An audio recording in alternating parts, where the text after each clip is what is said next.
പ്രേക്ഷകരെ good evening. High five ആരംഭിക്കുകയാണ്. വീണ ജോർജിനെതിരായ KSU പ്രവർത്തകരുടെ അതിക്രമവും മന്ത്രിക്ക് പരിക്കേറ്റ സംഭവവും വലിയ രാഷ്ട്രീയ കോളിളക്കമാണ് ഉണ്ടാക്കിയത്. മന്ത്രിക്കെതിരായ നീക്കത്തിൽ സംസ്ഥാന വ്യാപക പ്രതിഷേധം CPIM-ഉം ഇടതു സംഘടനകളും നടത്തി. റിമാൻഡിനുള്ള പ്രതിഷേധക്കാരെ ന്യായീകരിച്ച് കോൺഗ്രസ് നേതാക്കളും KSU യൂത്ത് കോൺഗ്രസ് നേതാക്കളും എത്തി. പാർട്ടി ഓഫീസുകളിലേക്ക് മാർച്ചും റീത്തും തീവയ്പും നടന്നു. സമൂഹ മാധ്യമങ്ങളിൽ വെല്ലുവിളിയും ട്രോളുകളും തുടരുകയാണ്. എന്തുകൊണ്ട് ഇത്രയും വലിയ പ്രതിഷേധം വീണയ്ക്കെതിരെ മാത്രം ഉയരുന്നു എന്ന ചോദ്യമാണ് ഇന്ന് ഹൈ ഫൈവ് ചോദിക്കുന്നത്. വീണയുടെ ചോരയ്ക്ക് ദാഹിക്കുന്നതാർക്ക്?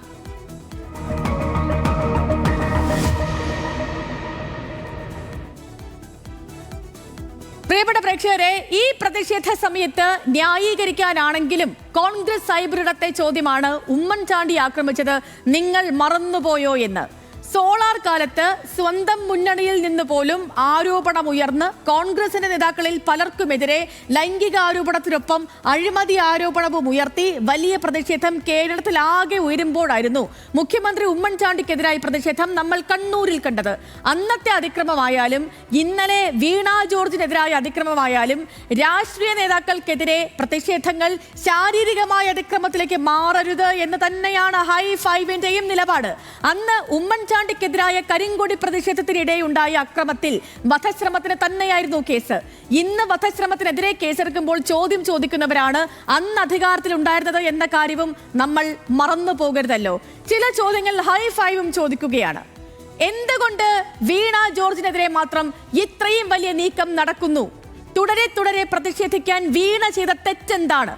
പ്രതിഷേധങ്ങളുടെ അടിസ്ഥാനം എന്താണ്? ഇന്നലെ സംഭവിച്ച ദൃശ്യങ്ങളിൽ നിന്നും തുടങ്ങാം നമുക്ക്.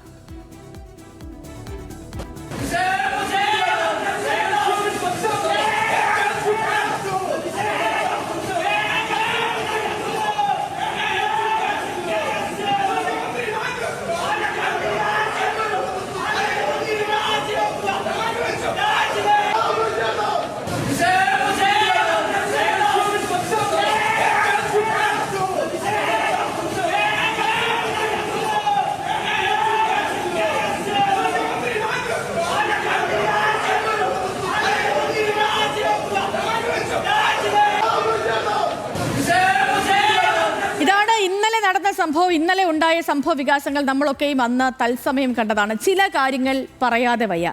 ഒരു ദൃശ്യം പ്രിയപ്പെട്ട പ്രേക്ഷകരെ കാണിക്കുകയാണ്. നോക്കൂ, ഇപ്പോൾ നമ്മൾ ഈ കാണുന്ന ഈ ദൃശ്യം ഇതൊരു ഫേസ്ബുക്ക് പോസ്റ്റാണ്, അതിലെ ദൃശ്യമാണ്. ഇപ്പോൾ ഈ കാണുന്ന ദൃശ്യം KSU സംസ്ഥാന വൈസ് പ്രസിഡന്റും കണ്ണൂരുകാരനുമായ അബ്ദുൾ റഷീദ് VP ഇന്ന് പുലർച്ചെ 1:30 മണിക്ക് കണ്ണൂർ ജില്ലാ ആശുപത്രിയിൽ നിൽക്കുന്ന ചിത്രമാണ് അദ്ദേഹം തന്നെ അദ്ദേഹത്തിന്റെ ഫേസ്ബുക്കിൽ പോസ്റ്റ് ചെയ്തിരിക്കുന്നത്. യൂത്ത് കോൺഗ്രസ് സംരക്ഷണം ഒരുക്കിയത് പറഞ്ഞ് വെല്ലുവിളിക്കാൻ വേണ്ടി ഇട്ട ചിത്രമാണത്.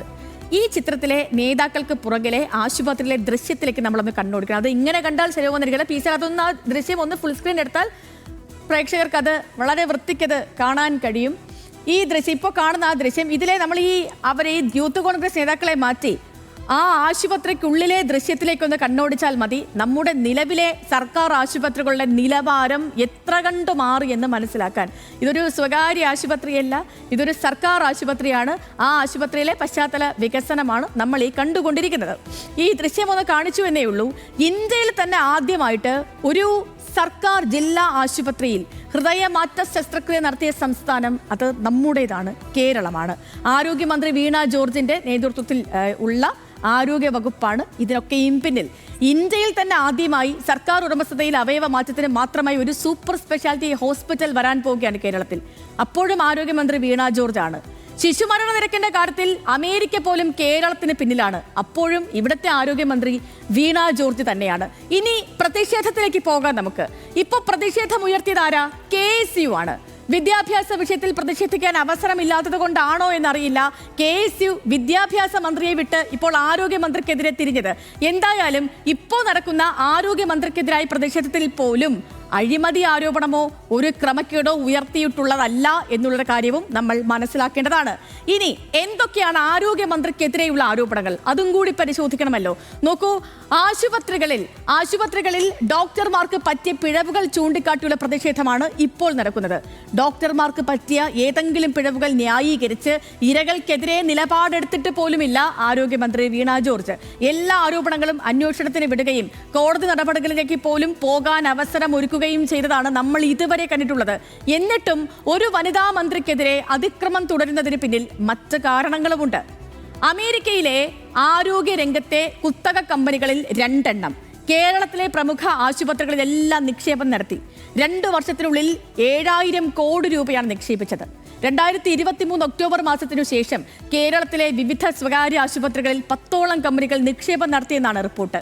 മഹാരാഷ്ട്ര, തെലുങ്കാന, കർണാടക തുടങ്ങിയ സംസ്ഥാനങ്ങളിൽ ആശുപത്രികളിൽ പലതും ലയിപ്പിക്കുകയും ഏറ്റെടുക്കുകയും ചെയ്യുന്നതിനിടയിലാണ് കേരളത്തിലേക്കും നിക്ഷേപം ഒഴുകുന്നത്. അപ്പോൾ ഈ പശ്ചാത്തലത്തിൽ സർക്കാർ മേഖലയിലെ ആരോഗ്യരംഗം മോശമാണെന്ന് വരുത്തി തീർക്കാൻ വ്യാജ പ്രചാരണം നടക്കുന്നു എന്നാണ് ഇടതുപക്ഷത്തിന്റെ പ്രധാനപ്പെട്ട മറുപടി. ഈ ആരോപണങ്ങൾക്കുള്ള പ്രധാനപ്പെട്ട മറുപടി.